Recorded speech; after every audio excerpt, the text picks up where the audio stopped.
Thank you, everyone who's here listening. Before we start, full disclaimer.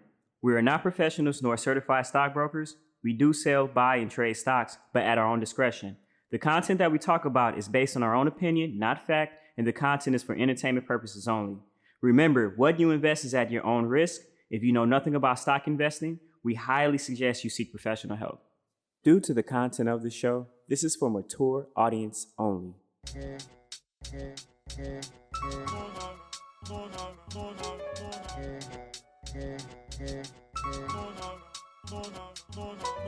Welcome to the Hustle, the Struggle Investment Podcast, where two regular guys not from Wall Street come together and simply talk stocks and investments. We're here to give you the raw and uncut stories of an everyday trader. Tune in and zone out. Let's talk money. Yo, what's up, everyone? I hope everyone is doing great out there. Thank you for tuning in to a new episode of the Hustle, the Struggle Investment Podcast. I'm super excited because from episode 4, I stated that we're going to have our first guest. But there's something that's a little different with this episode. I don't have my frequent guests. It's just me with a new guest, but I'm super duper excited. He's actually a close friend. He's a personal friend. I've known him for some years. We're both from Chicago, so we got the Midwest roots. And then surprisingly, I find out that he stocks invests as well. And he got some knowledge, and he was telling me a little bit of the history of his stock investing, which is going to lead into the topic. So I'm super excited to have him on the show. So let me introduce my guest, Sean. But before he speaks, I just want to do some quick marketing, of course, for the podcast. But you can find us at The Hustle, The Struggle for YouTube, Facebook, Instagram. You can type in at The Hustle, The Struggle, or you can search at The Hustle, The Struggle Investment Podcast. We should pop up. But no more. Please lead in, Sean. How are you today? Great. I'm happy to be here. Cool. Oh, and I forgot to plug. Today's topic on this episode is trading in the 90s. Nice. Yeah, you got some experience on you, and I know we talked about this prior. You shared some gems, so we definitely want to bring this to the podcast. But please lead in and tell us how it was trading in the 90s. Back in the Stone Age? Yeah, I'd be happy to. Well, I can talk about how I got into stock investing in the first place. Back in school, when I was in college, I did some graphic design on a system called the NEXT. It was invented by Steve Jobs. And so one of the amazing things about this system, this NEXT cube that he invented, was that it did vector graphics. I'm into graphic design, and scalable vector graphics. It was really impressive and kind of state of the art. The application was called Top Draw, and it was really impressive. So after I graduated and went into graphic design for work, I still worked on Apple computers. That's pretty much what we used for most of our desktop publishing and creating brochures, things like that. And I'd heard some rumors that Steve Jobs was going to be going back to the company that he founded. And based on the fact that he had invented an open source software system called Melody, I think he called it, I thought, oh, this is going to be great. He's going to bring this open source software to Apple. It's going to be this huge thing. I had no idea that there was an iPod on the horizon, any of that. So just totally based on this concept of open source software and just the fact that Steve Jobs was going back to Apple, I wanted to invest and buy some stock. But I had no experience prior to that with stock investing. So one of the people that I did brochures for was pension fund manager for the local fire department. Yeah. And sorry to interrupt, but just real quick, what year was this? Sorry, this is bring meaning to the topic. Yeah, it what part of the 90s was this? Right, this was mid 90s, so probably around late 1995, early 1996. Wow. Okay. Cool. So the Gen Zs wouldn't know anything about this. Yeah. The internet was barely a thing, right? Yeah. So I talked to this pension fund manager, and I asked him, "Hey, how can I, buy some Apple stock?" And he thought I was crazy because at that time, Apple was like 14% market share. They were losing big time to Microsoft and Bill Gates. And so he was like, "Why would you want to do that? Just take your money and light it on fire, And I said, no, I really want to do that. And you said it's part of a hedge company. Pension fund. Yeah, pension funds, so okay. Different. He wasn't like not your Wall Street kind of hedge fund manager. He was just your local. He took care of the fire department for this local little town in Illinois, suburb of Chicago. And ironically, if he had invested in Apple, those people in that pension fund would probably be multimillionaires right now. So my question is, how did you find them? Well, I did. You said you didn't have any experience at the time. Oh, yeah. Okay. So got it. I had basically as part of my job, I did slides for various people in the financial industry. I create all these pie charts and stuff. So I created all these. That's how I knew he was in charge of their pension fund, and I had done the bar charts and pie charts for him. So I went to him. He was the only guy I knew, and. Typical for that time, I couldn't get a hold of him. He's always busy. It's not 24/7 like it is these days with being able to access, the ability to trade and look up stock quotes. So it was kind of difficult to get him down. So I was going to ask, breaking that down. So I guess my question is, in correlation to the way trading is now, since you just mentioned that, how was it back then when you wanted to trigger a sale or wanted to buy something? It was, and the only way I was able to do it was by starting an online account. And at that time, there was only one company that had just started offering online accounts to people. And it was pretty primitive. It was a company called Datek. And they're actually the precursor to TD Ameritrade, or I guess TD Ameritrade bought them. But, Datek actually preceded E-Trade and all of those online trading. This is way before Robinhood or anything like that.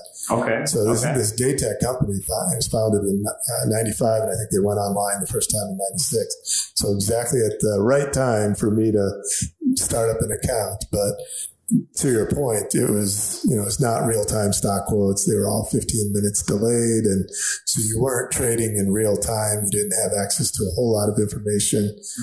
So I had to go on. But this exists in the 90s, in the late 90s. Yeah. The internet was there, and it had just become commercially available, prior. I don't know if everybody knows that, but prior to the 90s, the internet was not a commercial thing. You couldn't go on and sell anything on the internet. It was for information and entertainment purposes only. Well, that's what I was thinking, because I can tell you I was oblivious to stock investing at that time. I mean, hell, probably was a teenager. But I didn't know online trading was available back in the 90s. So I just learned something. I thought this was more of a mid-2000 thing. I mean, people had Bloomberg terminals that they were able to view stocks on, but that you had to pay for that service. And so this was the first company that was actually targeted towards just the regular, person on who just wanted to get online and do some trading. So because I started trading when they still had commission, not even knowing if they still do it today. I know a lot of these platforms, they offer commission free, but it definitely wasn't commission free back then. Oh yeah, sure. So you didn't have to think about every trade you made, but you think about it anyway, because you think about short-term capital gains tax versus long-term. But I was totally new to the whole thing, so I had to go out on the internet as it was. Wasn't much out there, but they did have called a Hoover stock screener, where you could look up the beta on the stock, how volatile it was, what the day-to-day volume it was trading at, and you could also look up the PE, profits to earnings, and the PE ratio, and profits to sales, price to earnings and price to sales. But when you're looking up those things and you're using the screener, you're basically coming up with a set of stocks that meet your criteria, like small cap. Yeah. But as I said, I was mostly interested in buying Apple at that time. So that was the whole purpose. I just wanted to get on there and buy those Apple stocks. And I did. So it was cool. Well, so the next question, with you not knowing anything of stock investing at that time, but just knowing you wanted to buy stock in Apple, what was the motivation behind that? What gave you the light bulb to say, Steve Jobs has this great technology, this great component that he's going to introduce to the company. I need to get ownership of that. Because a lot of people, they can just love the product itself and focus on the product. like, oh, I just want to get into the company so I can use the product, work for the product, get client or something like that. But what was that light bulb to say, hey, I want to own a portion of that? Well, at the time, I had a friend, actually, it was a girl I was dating who was looking at stocks, and she's the one who talked to me. She had a friend who actually worked on the Chicago Board of Trade, and we went to visit him. Mm-hmm. And it was funny. It was actually part of the reason we started dating is because we went to the Chicago Board of Trade, and, I was doing all of the buy, sell, hand signals, and it cracked her up and, made her laugh. So it was a good... It was a good opportunity to actually talk to her more. So, we were having a conversation about, what stocks, and she was talking about Sirius Satellite had just, become a stock that you can invest in. And that was one that we thought the technology was going to take off. Clearly that did as well. But at the time, I just really believed in Apple, and I wanted to get into the stocks with her and just start making some money, obviously, but made the classic mistake of, two big mistakes. One was I was investing money that I couldn't afford to be investing. I was taking my rent money, my car payment money. I was putting it into the stocks. And the second thing was that... It's like not what to do 101. Yeah, exactly.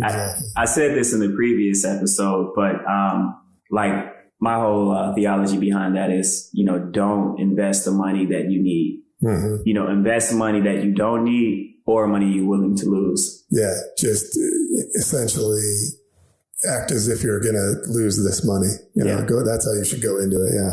Did I say my theology? I meant my theory. Oh, nice. Hey, man, it's a religion to some people. Yeah, and then the other big mistake I made was forming a joint account, joint tenancy. I don't know if everyone's familiar with that, but it essentially means we kind of co-own these stocks together. Her name was on there, mine was on there. I thought it would last forever, right? Mm-hmm. It didn't, and I had to try to split the account and make sure she had her shares of Apple and I had my shares of Apple.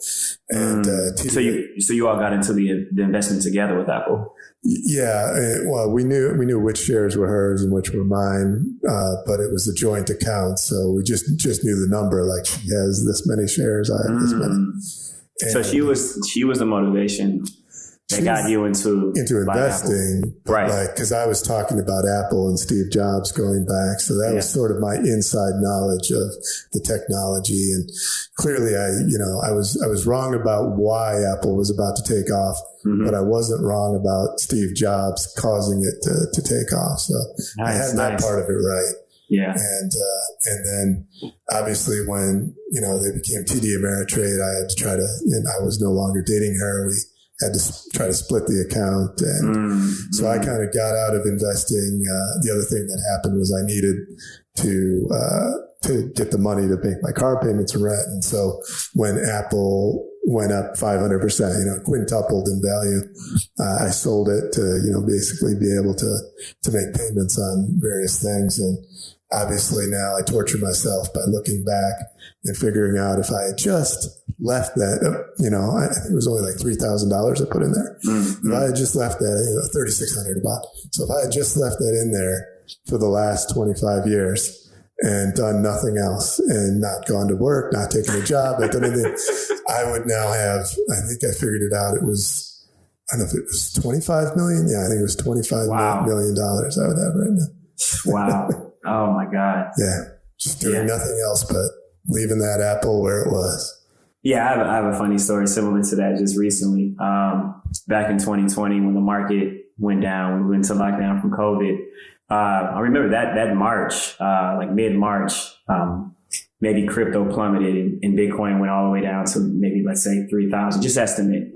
And I bought in maybe at 4,000. I bought like 12 coins. Oh, nice. But just not knowing what to predict with crypto and Bitcoin. And I thought it was going to be just at that point for a while. So it shot up maybe up to 8,000 and it dropped down to 5,000 and me freaking out. Yeah.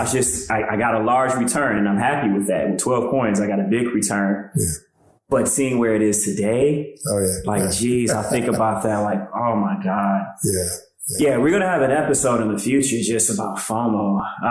FOMO, like anxiety buys. I've mentioned anxiety buys in prior episodes, but we're really going to break down what an anxiety buy is. But that's exactly what I was going through. And it's just like, yeah. Well, FOMO is like feeling like you're missing out, but then feeling that, I'm trying to think the opposite term of that.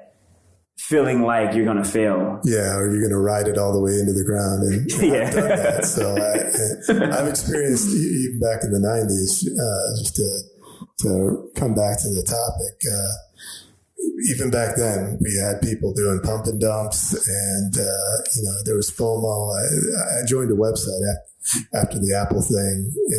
I joined this website for day trading.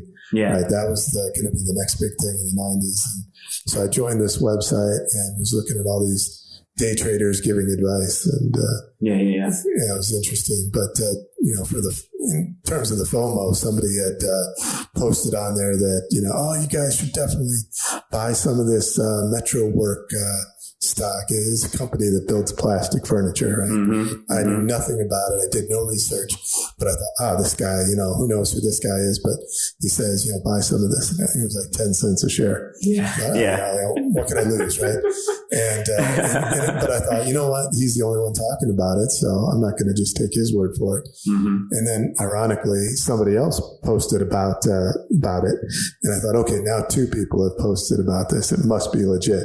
Obviously he could have created a second account, a fake account, could be anything. So I feel like that's the cliche way of like getting into a company. Yeah. So, so I thought, you just feed into the hype. Yeah, you don't do any specific research on the company. You don't even look at the numbers, the valuation, anything. It's just like if someone says something good about it and they look important, I'm going to buy into it. I'm just pointing that out because I feel like that could be an important tip for a rookie investor. Like definitely dive in and do your research. Don't feed into the hype. The total opposite of what I did for Apple. Apple, I did so much research. I mean, I just knew all the information. Yeah, and you got successful results out of it, right? Yeah. This other company, like you said, it was just a couple of people on the internet. And this was back before I even knew about things like dump and what this person's motivation was. But I bought the stock, and I think it was only like 3 weeks later the company declared bankruptcy. Yeah, so I lost everything. And I just want to point something out for the listeners too. I think I might have mentioned this before, but just to clarify what a pump and dump is, it's basically when I guess you can say private investors, corporate investors, they would purposely inflate the price, or you can be a public investor, someone on the outside. Or just, hyping it, just essentially manipulating the stock price. Yeah, so you buy in and you purposely inflate the stock until it caps at a certain price, and then it eventually crash. So there's benefits to a pump and dump if you can time it at the right time, but usually with a pump and dump, it's short-term intent. You want to get in and get out. Because there's no success in the pump and dump if you try to ride it all the way. He was literally saying that it was at 10 cents, and he said it's going to be at 20 cents next week. Yeah. So I thought, okay, I just want to double my money. So I think I put like 2,000 in there. And it was like, okay, I'm going to get $4,000. Oh, so this is a penny stock then too. Penny stock, yeah. Ooh, that's the worst. Yeah. And so, I thought, hey, going from 10 cents to 20 cents isn't that hard. That's not that far to go. And so I lost that 2,000, but I had made enough on Apple that I decided, okay, I came out of this alive, but I'm going to take it easy for a while. So I actually went into some safer investments that I think you said we might talk about on a later episode. So for sure, yeah. So Sean, I want you to unpack or dive more into the Datek thing because of course the topic is trading in the 90s. I know you talked about your experience with Apple, and I think it's great. And I'm glad you shared what got you into trading because that was me and my friend guest first episode is our first trading experience. Yeah. I can share mine just as a quick tidbit for you. Yeah. But I got into stock investing just from having like affluent, rich friends and just seeing the way they live, feeling a little envious in a way, but at the same time motivational. And I just started going online, figuring out ways of just making passive income and how to grow and how to get wealthy. Like literally, I'm on Google saying like how to get rich, and stock investing kept popping up as a great way for passive income. So I dived in and just tried to figure out how can I do this. So I wanted to do it the safest way possible. So I didn't really understand the literature of certain investment accounts. So I opened up an IRA, an investment retirement account, thinking this is the safe bet, but not knowing that that retirement account, you only can use the money until you retire. But my first stock was PayPal, and I just got into PayPal only because I was doing transactions online, and PayPal was the platform that I would use to collect money when I had my e-commerce. It was the only reason. I was just like, I don't know what to invest in. I'll just do this since I'm dealing with this every single day. But as I got more experience, I did more research. So I think it's cool for just new investors to know, like, what's the reason and what's the unique experience to get someone into the stock market. Because I feel like it is a very specific niche thing. It's not talked about enough, in my opinion, but, there's various motivations to get into the stock market. But with trading in the 90s, talk about this Datek. I think that's interesting because I didn't know that online trading exists. During that time, it was very new, and essentially, I just saw the ads on TV. They had some commercials for this Datek, and the internet was still a fairly new thing from a commercial standpoint. AOL was still sending out the CDs in the mail to people, and so you could get on the internet and you could go to the site for Datek, and I created an account on there, and, I was able to trade in Apple, and you couldn't do any fancy, you could do limit orders, limit stops. You could do that, but you couldn't, there was no options trading and nothing along those lines. And essentially, I just did bought some Apple at market, But I market buy. Well, I bet back in those days it was the Wild Wild West with online trading. So was there like margin or anything, or? Yeah, surprisingly, Datek was pretty, Wild Wild West about what they would let you do in terms of, selling short and buying on margin. I could have ended up owing them money if I had, because obviously I'm young. I don't have a lot of money. I have a lot of money, but it doesn't feel like it. But back then, you really want to leverage buy, or leverage stuff. Like you want to act like you have more than you do, or, you think there's an opportunity and you'd like to, leverage as much as possible with the small amount that you have. And surprisingly, Datek didn't have a lot of restraints on there, restrictions to what they'd let you do in terms of that. So it was actually kind of dangerous. But yeah, no, I bet. The only reason I pointed that out is, doing my own research as far as the history of the stock market, going all the way back to 1929 to today. And the market has constant crash and constant manipulation and corruption just in the history of time. One prolific figure that we know is Jordan Belfort. The Wolf of Wall Street was a film made about, his deeds in the stock market. But, it's funny from my research, the reason why the market crashed or it had the devastation that it had is obviously because there wasn't enough regulation, and it was that easy and many loopholes to just kind of come in and F up the market. Yeah. Whereas today there's more regulation. There's more companies to kind of combat any manipulation. And I think more of these significant crimes are being sought and found out. Me and my friend guest, we had an episode talking about AI trading and how that can be the new component to disrupt the stock market. Someone can just create the whole AI program to do all these trades for them and, just creating their own manufactured pump and dumps or whatever, whatever scheme that they got going on. Even, more than, even before AI, just the fact that there are so many, what do they call them? Retail traders, non-professional traders, people like I was back in the 90s, just getting on and not knowing anything and, messing around. Now you have so many people, just regular folks, just online, day trading, doing whatever, who now have access to so much more information and can formulate strategies. Back in the 90s, it was essentially chart analysis and fundamentals, and you really didn't have that much information for fundamentals. For me, it was just my experience with Apple. And you mentioned something very, very important earlier about the broker. And I think that's how it was back then. Because I think offset just just, a later conversation, we talked about how like back then with trading, you had to know someone in the institution. So you couldn't trade on the outside. Yeah. And I guess this is like the early 90s, kind of in transition to the 80s. Yeah. But you have someone that's handling your money. You don't know anything about stock investing. So that gives the person the opportunity, to corrupt you and you honestly take advantage, basically. You don't have access directly to the information. I mean, this person could be steering you that way for a particular reason. I mean, and I'm pretty sure a lot of that went on back then.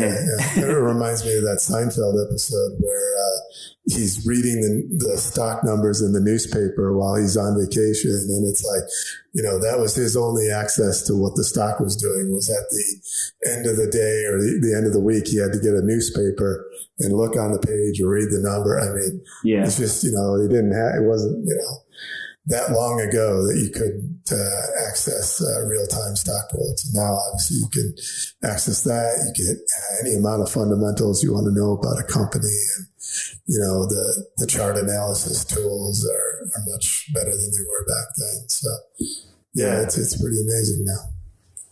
Yeah, but that's why I'm happy that you're on the show, to kind of talk about the history aspect, because that's sort of the inspiration of this podcast, is basically just bringing more of a community to realize some of the benefits of investing, but obviously be aware of what investing is, understanding the history and just the whole dynamic of what you're getting into.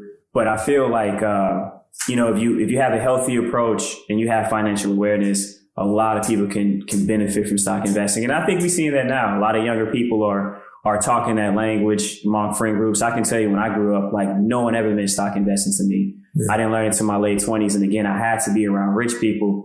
And what I want to do with this platform is, again, be a grassroots investors and no longer make this a rich person game where anyone can benefit as long as you know what you're doing. And you can start young. You have a part-time job, you're 14, you're 15, you're still living with your parents. With that part-time job, instead of spending that money getting a car or going out on some crazy night, just take a portion of that and you can invest. And it can be as easy and simple as getting an ETF or a mutual fund. Yeah. You don't even have to day trade or be that sophisticated. But the information component is very, very important, because I think it's a lot better now than it was back then. Yeah. And even though I didn't know trading back then, just from what I've researched, I have a great idea, like things were pretty crazy. And I talked to some younger people who are just getting into stocks right now, and they go on Reddit and they're reading about these strategies, and I know that we don't really want to get into different strategies. I mean, that could be a rabbit hole we don't want to go down with talking about different strategies. But I talked to them about the psychology of investing, because that, like we talked about with FOMO and the opposite of FOMO and the anxiety. And, I also talked to some people about something called sunk cost fallacy. Mm-hmm. And what this is basically you think you've put all this time and effort into something. So you will continue to pour your time and effort or your money into something, thinking you're gonna save it or you're gonna rescue this. And you have to know when to kind of give up on something. Example is like a car that I had an old 95 Eagle Talon, and the engine was destroyed, and I thought, I'll just get the engine going, and it's a beautiful car. I'll get it running, and put about $2,000 into getting the engine restored and getting it running again. And I thought, okay, now that I've put $2,000 into it, anytime anything went wrong, I was like, I've already put $2,000 into it. Mm-hmm. What's another $100 and another $100? And as things keep breaking on this, older car from 95. I realize I'm just continuing to try to rescue this. So, once I'd sunk the cost into bringing that engine back up, I felt like I could justify every little $100 after that. Mm-hmm. And I had to realize at a certain point, I need to just sell this car and get this thing off of my balance sheet. Cool. Well, my next question, and I feel like I should have asked this earlier, but just during that time, like you say, in today's world, there's so much information that's online. It's a lot of information just in general to your arsenal. I mean, you can go to the local library and pick books on top of books on top of books of stock investing. But back then in that era, I'm pretty sure books were available, but yeah, books are always available. Right. But what was some of the resources that you had to use to learn more? It was already online trading, obviously. You talked about that. And but Datek did have some tutorials, and they wanted to make sure you knew something before you started using their platform. And there were some online investing, informational things. But yeah, books, and I ended up studying Warren Buffett, and one of the things that he had said was, you can put all of your eggs in one basket, as long as you watch that basket very carefully, because everybody was telling me, don't just buy Apple. You got to, buy some of this, buy some of that, have a diverse portfolio. Mm-hmm. And I was like, I just want to buy Apple and focus on that. So I read that quote and I was like, yeah, see, Warren Buffett agrees with me. Yeah. But I still want to know what triggered that. Cause even then when I first started trading, I was very hesitant. I didn't know what to expect. Even if I believed in the company, I still would buy a portion of shares just to see what's going to happen and what it's going to do. But for you to come into the market for the first time and say, wow, I think Apple is going to explode. Yeah. Just curious on what it came from. I think that was just youth. I was young and I had this conviction just about Apple. It was the only reason I was going to even start up an account and do any trade. Was my firm conviction that Apple was going to stick around and not go bankrupt like a lot of people at that time thought. Mm-hmm. And when Steve Jobs, did go back, it was actually Bill Gates investing millions in, he purchased millions of Apple shares. That, I was like, okay, well, obviously other people believe this company is going to stick around and come back. And so it was sort of confirmation of what I thought about Apple. But yeah, it was just that conviction back then that I, knew something that not everyone else knew, and about this melody, it was melody or harmony.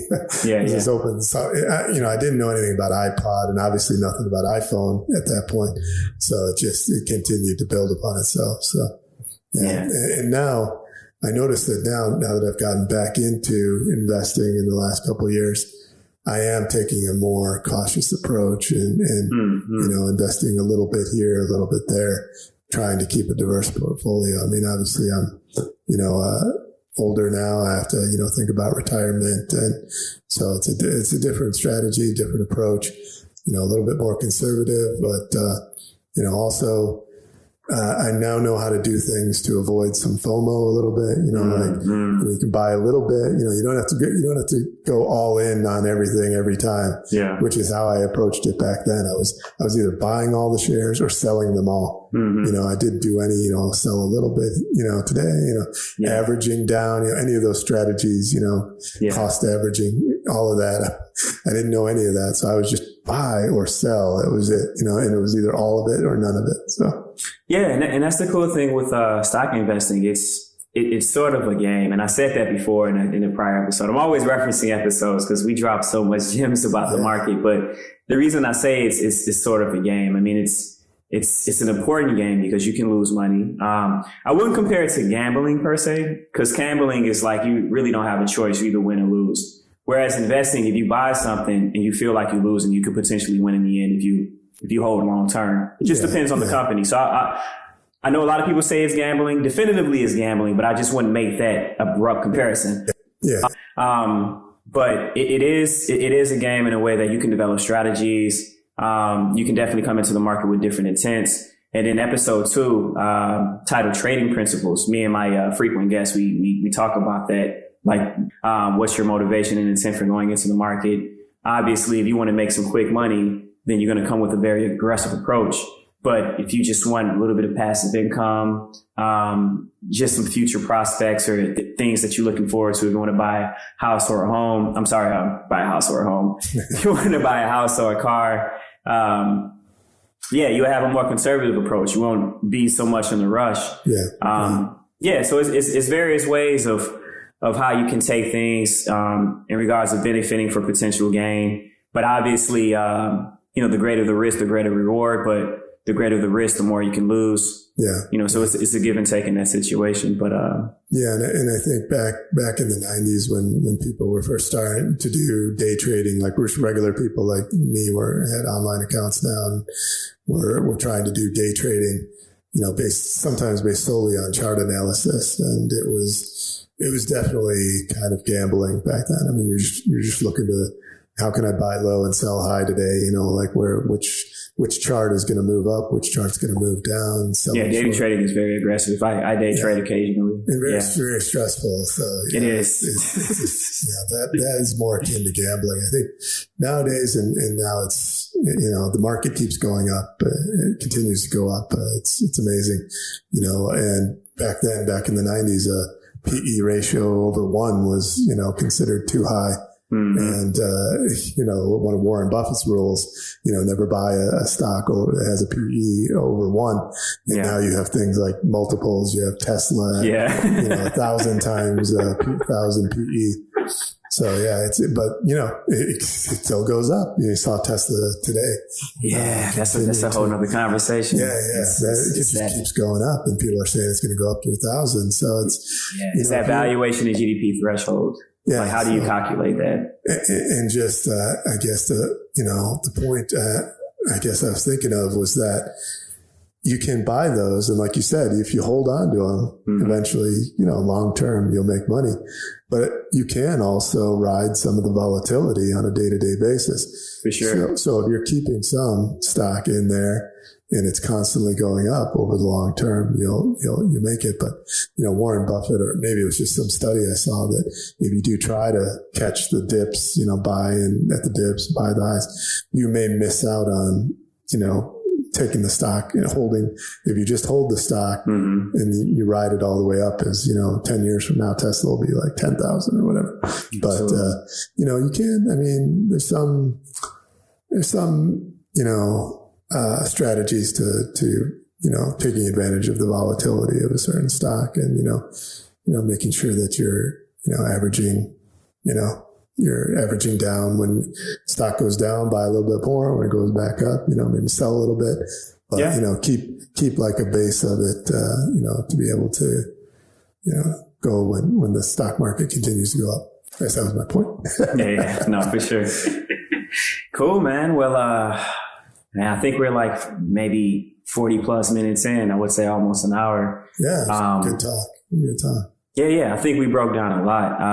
But before I end it, I want to say, what do you think are some key pointers for the audience with trading in the 90s in your experience? Like what some important values you dropped down? Because we talked about a lot. So I'll let you kind of reflect on that instead of me mentioning it. Yeah, I mean, just to reiterate the importance of not investing money that you can't afford to invest and lose. You know, when I started in the 90s, I hadn't learned that lesson, and I was taking my rent, you know, money, my car payment, and I actually missed a car payment and ended up with a credit report that was terrible for maybe like 15 years. I had bad credit just from missing car payments. So yeah, just, you know, be smart. You know, obviously that's kind of a general thing, but, you know, in terms of like what you can afford to lose, and then, you know, don't trade emotionally. Obviously, you know, a lot of trading today though is emotional, and, you know, you see earnings reports come out now, and you know, yet, you know, the stock goes a different direction. The earnings is positive, but the stock goes down, and you wonder if people are just, you know, what information are people trading on these days? So today it is kind of you can't really just rely on, you know, your knowledge. You have to also be aware that there are other people out there trading emotionally. Yeah. And that's, you know, different than how it was in the 90s. In the 90s, it was really just fundamentals and chart analysis. And, you know, you know, the earnings come out and they're positive, the stock goes up. Yeah. So basically what you're saying is just, you know, whatever rules apply today were like that back in the 90s. But I do want to point out too, since you mentioned that you have a different approach in the market today, that, you know, over time your strategies can change, the perspective, the market can change, your perspective as a trader can change. So Yeah. Yeah, keep an open mind. Exactly what I was saying. And always be learning. Absolutely. Just yesterday, I learned a new strategy called the bull put spread. It sounds kind of bad, but yeah. And from your experience in the 90s to the trading today, would you say that you're optimistic in the market? You think it's going to be here infinitely as long as we have, quote unquote, a developed world, I guess, or capitalism? Or you think that it's long overdue? There has to be a bubble that's going to burst and it may decimate to something totally different. I stayed out of the market for so long because I thought that bubble was coming. I thought the same thing about Bitcoin and other cryptos. These things have just gone up such an amazing amount in the time that I was out of the market that I just thought, okay, now as soon as I get back in the market, it's going to crash. Yeah. It seems like it's long overdue for a correction, for a major correction. And I just figured as soon as I get back in, it's going to crash. But I'm back in, and I've actually already made some profits. So nice. I'm happy, and I've got to be optimistic. Cool. Yeah, I'm optimistic too, but I do question on the threshold and growth. Any economist will say that a healthy market, the GDP continues to grow, but where's the threshold? But that's a whole separate conversation. Maybe I'll listen to that podcast episode. When you do. Yeah. But man, I think we had a great conversation, Sean. Cool. Man, I just think everything was dope. Love this insight. I learned a couple of things of trading in the 90s, the Datek, right? Yeah. The Datek platform. Yeah. Very primitive online trading experience. Yeah. And I just think it's important for definitely new investors to have an idea of how things used to be back then. And the reason why I feel it's important is because, of course, when things are new, there's a lot of fear. And you're right. When you come into the market, there's always that skepticism that, a bubble's going to burst. Inflation is going to happen. There's going to be a plummet, a downside, a drastic fall, whatever, however you want to describe it. But if you do the research and you see over time, the historical value of the market, that we've been here before and have always recovered. So if you do the research and you see how many times that we've had these big drops, all these devastations, and how the market was able to recover or correct, again, whatever term you want to use, people still benefit. In the long run, they always do. Yeah. Exactly. So, I would encourage people, get in there if you have the money, but of course, do your research. Yeah. Like, do as much as you can and ask, as many questions as you can. I even said in the first episode when I opened my brokerage account, I was calling the representatives on the phone nonstop, trying to get as much professional information that I can, because I didn't want to pay for it. I didn't want to get a consultant or find a private broker. So I'm just calling the 1-800 number like, hey, could you help me out? And if they can answer the question, cool. If legally they can't, it's fine. But you'll be surprised on how much information that you can get if you just take time and ask for help and do the research. But other than that, man, let me close out the episode. This was a wonderful episode. Thank you for being the first guest on the show. Yeah, it's great. We're going to have many more guests, much more breakdowns. I'm super, super excited to where this platform can go and anyone that want to chime in. And again, this is an open platform for anyone that's into investing. You do not have to be a professional in any way. You just have to be comfortable with talking about investing. Again, this is a platform this is a grassroots platform of investors. So definitely want to keep an open mind and whatever feedback, whatever knowledge, techniques, anything that you would like to share and offer, again, please engage. You can leave a comment on the social media platform, the IG, the YouTube, and the Twitter. Just search up The Hustle, The Struggle Investment Podcast. And you can always personally email us at thehustlethestruggle@gmail.com. I know that sounds kind of funny, right? At gmail.com. Just email thehustlethestruggle@gmail.com. But this is your host, Herb. I hope you all enjoyed this episode. And please tune in for more. But I'll close out. Again, this is the Hustle the Struggle Investment Podcast. You guys have a fantastic night. And that's it. Peace.